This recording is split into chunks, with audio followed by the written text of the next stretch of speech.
Hello, and welcome back to Lazy Naturals channel. I am so excited for the massive support and your inputs and encouragement for to share my story through travel. And I want to thank everyone for their inputs. I really appreciate it. I am working on, I'm still new to this whole YouTube thing, so I'm working on a lot of the editing and all that. It's, thank you. I appreciate that.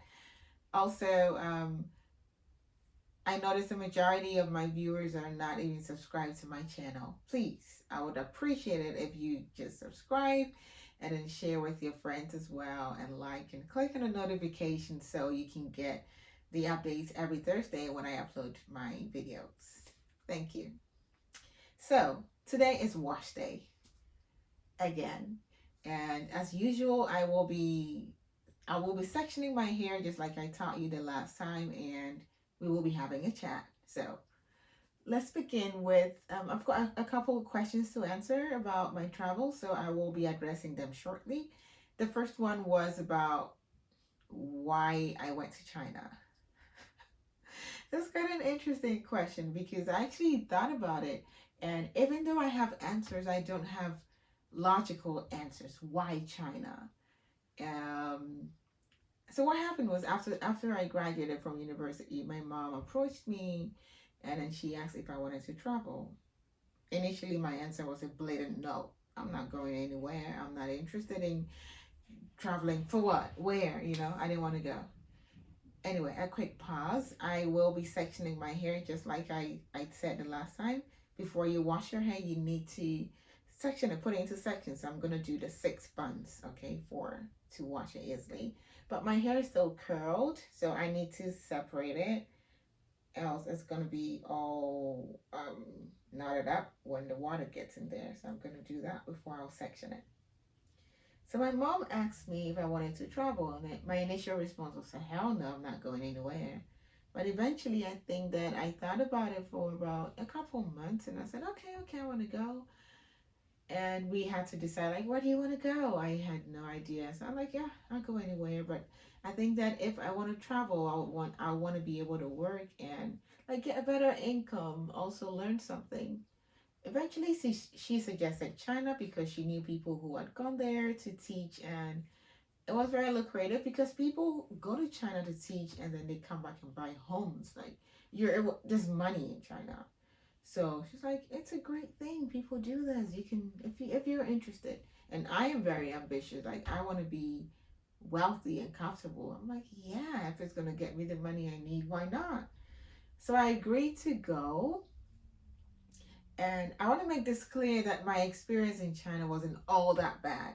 I am now starting to tell the story, so it's my initial trauma that which lasted almost pretty much the entire time I was out there. But there were some good times, some good memories, some good people I met. So it's not all terrible. Not like I put up with all these for these years. I ended up staying in China for about four, a little over 4 years. So yeah, there were some good times. I will talk about it. Some crazy times actually, and some wild, wild stuff as well. God, I will talk about all that, but it's gradual. So you would hear my initial experiences and all that, and yeah, my initial experiences weren't too good, weren't too good. But I'm also a planner. If I make up my mind to do something and I want to quit, I need to find an alternative. I'm not gonna quit and then sit back and waste time regrouping, right? So whilst I'm in the situation, I will be regrouping. I need to know my next move, what I need to do if in case I don't want to do that. So even though I did not like it at the beginning, I wanted to give myself more time and like all the culture shock, get over the culture shock, and then if I still don't want it, I would figure out my next move. So aside all that, the money was good, so I said, okay, there was one good thing here. I'm gonna focus on that and then figure out other things. Eventually, I got lost in it because it was fun. The parties, the friends, the everything else that was going on was nice, and it looked like every other person. was also experiencing that. So it felt like we had a solidarity within, or like from each other. We meet and talk a lot. And now looking back, it felt like all our good times we spent that bitching about how terrible it was, and we were still there. Like when it's time for people to leave, they did leave, but majority of the time, most of the time, we're just bitching and still in it. Anyway, so yeah, my mom convinces me. I go to China, and the money was great. Everything was okay. I would have left, but I needed a plan. I needed to know my next move before I made any other move. And that was how come I ended up staying that long. But interestingly, in China, I learned more about myself as an individual, because I was in my early 20s and I was still trying to figure out myself. I feel like if I had stayed home, I would always be under my parents' shadow and that of the community and society. Community would tell me who I am, and I would take it and believe it. But in China, I had to figure out who I was. I had to get to know myself and know my limits and what works for me, what doesn't work for me, my personality. So I grew a lot being out there by myself, early 20s, figuring out my personality, myself, everything from head to toe. I appreciate the experience a lot because I am more grounded in who I am. I am confident in who I am as a person. I know myself better than anybody else would tell me for me to accept. And I know what works for me or what does not work for me, what I want to be. I figured myself out. And that's one thing I'm so grateful to China for. Now, the people I met, I also learned a lot about people because everybody there who was not Chinese was an expat. You moved to a different country to work. But the interesting thing is, people, I think, from my experience, people are more themselves when they know there's no society or no one judging them. Allow me to explain. So, even though there is a black community and a society, it was like us against the Chinese. But then everyone is a stranger. Everyone comes from different parts of the world, and the likelihood of meeting somebody else after you leave China was little to none. And so people were their original selves. They were evil, they were vicious, they were promiscuous, they did everything that they would do. Just like when you know no one is looking, how people act in the dark, it was like that. People were their true selves, which was not pleasant. Like a lot going on, fighting over fighting over men, and just bitching and backbiting that people would not normally do if they were back home. They would just shrug it off or something like that. But they were doing it in full force. And one thing is, I think that we had so much time. So in China, you could just do one job. You don't have to do two jobs to make ends meet. You do one job and then you're good. You can survive on it. So not survive, you can actually live comfortably. So you work for, let's say, 6 hours and you're being paid around $4,000 per month after taxes. Some contracts will have your rent and insurance covered. Literally, it was just good. And this was back in 2015 to 2019, kind of.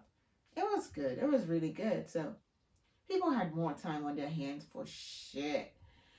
You get up, you get out of work, and there's nothing else to do. You have to socialize or chat, or so people had time to be bitches and to be vicious and be good if they wanted.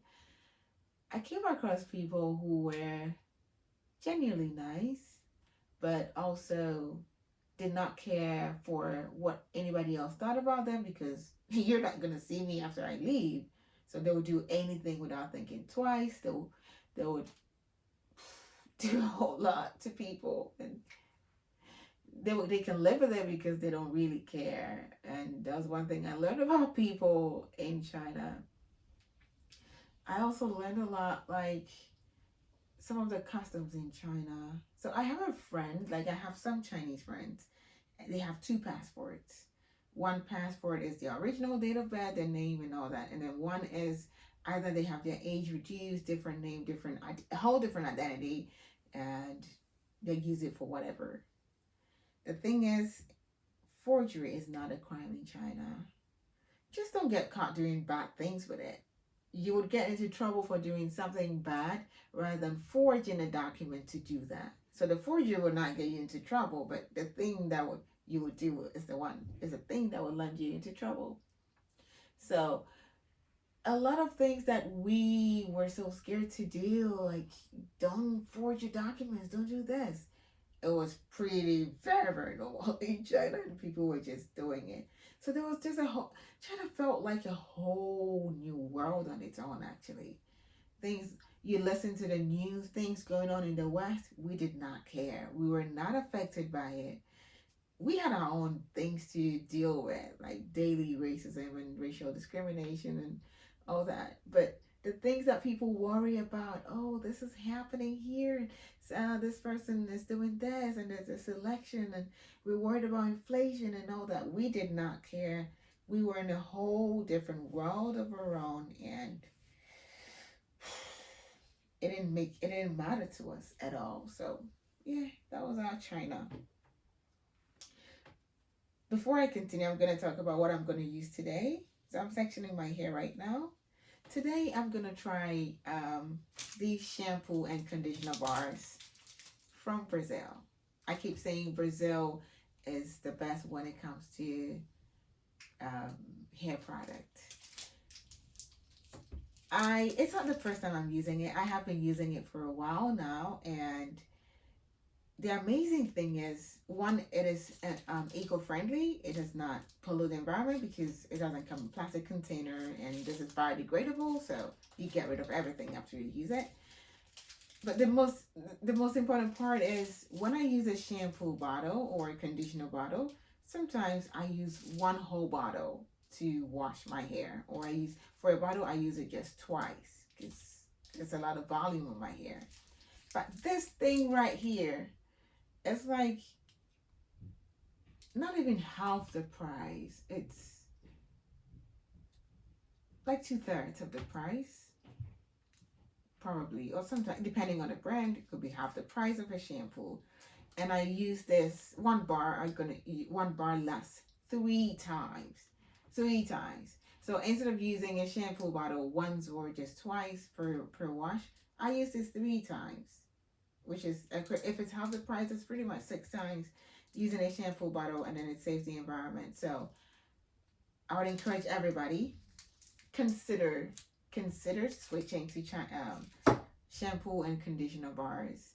Also, these are very concentrated, so they really do what they're supposed to do. My hair feels super moisturized and very rich. Shampoo strips your hair of everything, and it really clarifies it. These ones clarify your hair as well, but it doesn't leave it too dry as usual shampoo leave my hair.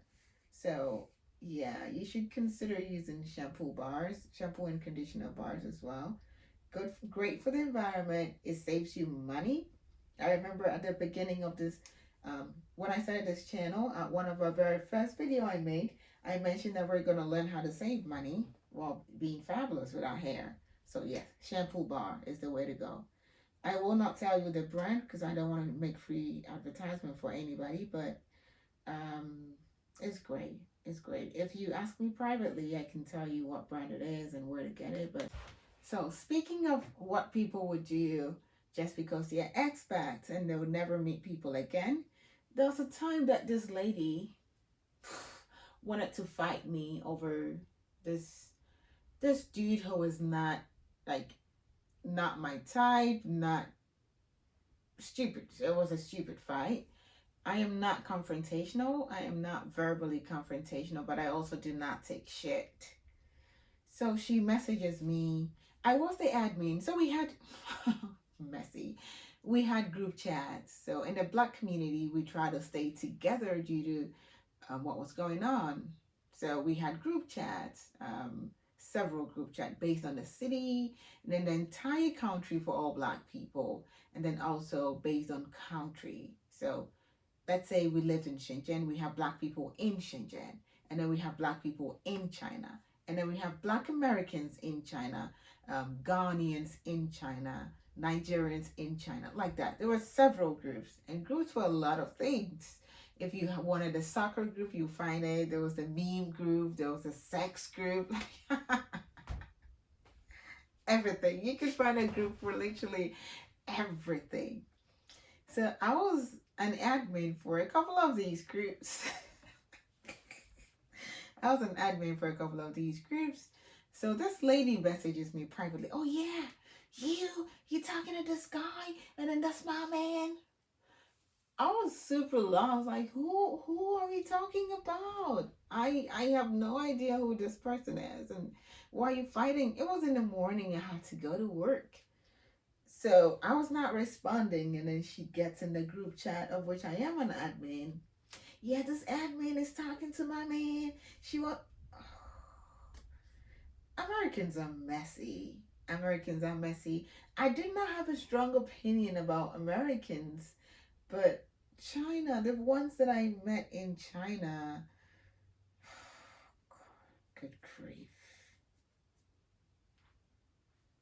Mm-mm, mm-mm. Uh, I don't want to catch heat because I don't want to generalize, but the ones I did meet in China, there was something else. Something else. Always angry, always fighting, always. Oh, I don't know. I don't know. Just made. Anyway. And so I was working, and then my phone kept blowing up. I had a little break, so I picked up my phone and I go in the group, and it was just a whole chat of this girl dragging me in the group. And I am the admin, so like everybody knows me, and this is a group of almost 500 people. And I am a respected member of the Black society, of the Black community. Excuse you, bitch. So I get in there and I'm trying to catch up, but it's just back and forth. Like while she was writing stuff about me in the group, some people were like, oh no, she can't do that, no, don't do that. And then some people were like, oh my god, really? It was just it was a bunch of mixed emotions in there, like reactions in there, and I was overwhelmed. I didn't know if I had to respond because people like to fight in a group, and as an admin I will stop them from fighting. If they do not respect that, I remove them from the group. But this was tricky because I cannot remove her because it would be like I am guilty. Also, addressing the issue and going back and forth because a whole chat has already occurred. If I want to respond to it, it's going to be back and forth, exchanging. And that means you said people should not fight, and then you were fighting. But also, if I do not respond, she's dragging my name in the mud. It was just a whole lot. And I was at work, and I didn't want to put up with the drama. So I put my phone on silent, and then after work, I try to address some of the issues, and eventually I'm like, listen, I don't give a fuck. If you think I am going after your man and you're stupid to come after me, for the record, I didn't know who this guy even was. Then, sorry, you should be talking to your man who gave you the impression that we're seeing each other or like he's talking to me or something like that. Don't come to me. Why do women always attack the other woman? Not that I am the other woman, but if my man is going after somebody, he owes me loyalty. That woman does not owe me shit. I am not going to attack another woman for what my man has done or has refused to do to show me that respect. Deal with your man, not me. So I could not remove her from the group, sadly. She kept going on for days, and I just ignored her, posting events of maybe like, yeah, Black people meet up, we're doing grown and sexy night or something. I kept posting events and inviting people to come, and then she kept going back and forth, back and forth. She got tired eventually, and then she stopped. But she kept telling people in person that whenever she saw me, she was going to fight me. Oh, Americans. Americans. Oof. Um, it never happened though. She never got to fight me, but that was it. Like, that's what I mean by people out there, real selves, because they know that I can be messy in this country and leave in peace, and no one's gonna ever find me or judge me. There's no sense of community here, so it doesn't happen. You know. Yeah, that was some of the things that I learned a lot about myself and people. So my experiences in China wasn't all that bad, really. It was, I learned a lot, and I am really grateful for it, because if I hadn't gone to China, I think that my life would have been definitely different. I'd probably be married now with like 10 kids and maybe probably unhappy. So yeah, I am grateful for that, really. Also, in learning and discovering myself as a person in China, in an environment that is so foreign and a little hostile, I I figured out that I had been a little too sheltered by my parents, and I wanted to explore, be my own person. So I was open to try everything twice. So that was my mantra. It is still my mantra. I'm open to trying everything at least twice. So, and then for my own opinion. And there was a time that, I mean, there were times that I came close to dying. I came close to death due to some adventures or some crazy things I resolved to try. And there's one that actually sticks out to me the most that I would never forget. So we went cliff jumping with some white people. And I don't swim, sadly. I don't know how to swim. Everybody else swam except me. So they're like, oh, we'll teach you. And it was just too short a time to teach me. So they're like, okay, we're going to jump first. You come later, and then we'll catch you. I have trust issues, but for some reason, I was like, okay, yeah, sure. What was I thinking? I'm grateful though. If I'm still here, it means they did your job, right? They didn't let me die. But damn, that was so close. And I remember thinking, what would my mom do? I was worried about my mom. Interesting. So we went cliff diving, and everyone stood on the cliff. It was quite deep. Everyone stood on the cliff. They jumped, they jumped, they jumped. And even at some point, we did skinny dipping. So there was a muddy water. You go dabble yourself in the mud and just jump in a cliff. I was sitting there watching them the whole time because little Miss can swim. But the final bit, I was like, okay, I'm going to jump. Just that adrenaline rush. I did double in the mud and then jumped all the way on the cliff. When I landed, because of the mud, I was slippery. They couldn't catch me. They wanted me to submerge in the water, and then they'll pull me out like bungee jumping, but without the rope. The mud made me slippery. So whilst they grabbed me, I was just slipping down. And I think the underwater current was also very strong. So it kept pulling me down. And they were trying to pull me up, but it was not working. And I was so freaked out. So I was not thinking. I was just trying to come back up, just doing that. And they were trying to grab me. And then because I was fighting for my life, it felt like I was pushing them away. They were not able to hold me because I was just really splashing and trying to get up. So it felt like I was under the water for 2 years. But apparently it was like a minute or maybe a few seconds. But when I came back up, when they managed to pull me back up, I was all panicked. My heart was beating so fast. And they were worried as well, like, oh my gosh, she's gonna die on us because she's not letting us grab her, and then she keeps fidgeting, and no one can do anything about it. And it was a bunch of white people. You know how it's gonna sound, you know. So after I came out, I had to.